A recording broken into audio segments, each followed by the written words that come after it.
तो खबर महाराष्ट्र में सबसे पहले बात करेंगे महाराष्ट्र के नासिक और नागपुर मेट्रो रेल परियोजना की, जिसको लेकर रेल बजट पेश करते हुए वित्त मंत्री निर्मला सीतारमण ने निधि की घोषणा की। बजट में दोनों मेट्रो रेल परियोजनाओं के लिए तकरीबन 8,000 करोड़ रुपए के आवंटन की घोषणा की गई। नागपुर मेट्रो प्रोजेक्ट के दूसरे फेज के लिए 5,976 करोड़ रुपए और प्रस्तावित नासिक मेट्रो के लिए 2,092 करोड़ रुपए आवंटित किए गए हैं। वित्त मंत्री की घोषणा के बाद निश्चित रूप से नागपुर और नासिक मेट्रो के निर्माण कार्य में तेजी आएगी।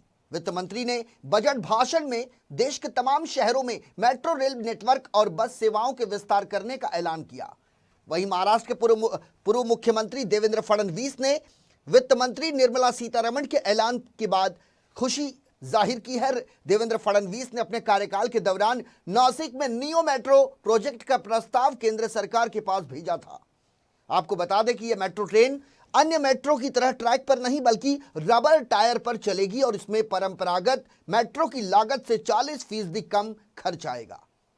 तो आपको यह भी बता दें कि इसे नियो मेट्रो रेल कहा जा रहा है, जिसमें 3 कोच लगेंगे। यह मेट्रो सेवा देश के उन शहरों में चलेगी जहां 20 लाख से कम आबादी है। यह मेट्रो रेल हल्की और ट्रॉम की तरह होगी, इसलिए ऐसे मेट्रो बस में इसे मेट्रो बस भी कहा जा सकता है। इसलिए स्टेशन बनाने के लिए बहुत ज्यादा जगह की आवश्यकता इसके लिए नहीं होगी, क्योंकि ये सड़क के सरफेस या एलिवेटेड कॉरिडोर पर आसानी से चल सकती है।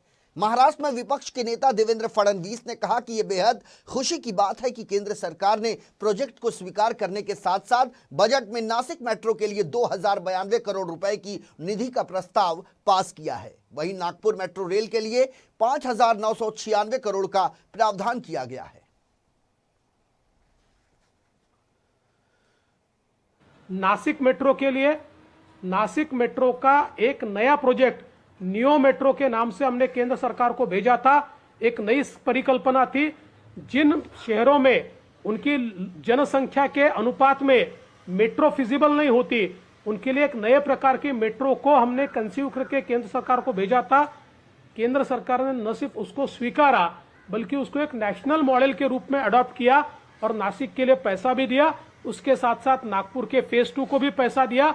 इसलिए मैं केंद्र सरकार का बहुत बहुत आभार व्यक्त करता हूं।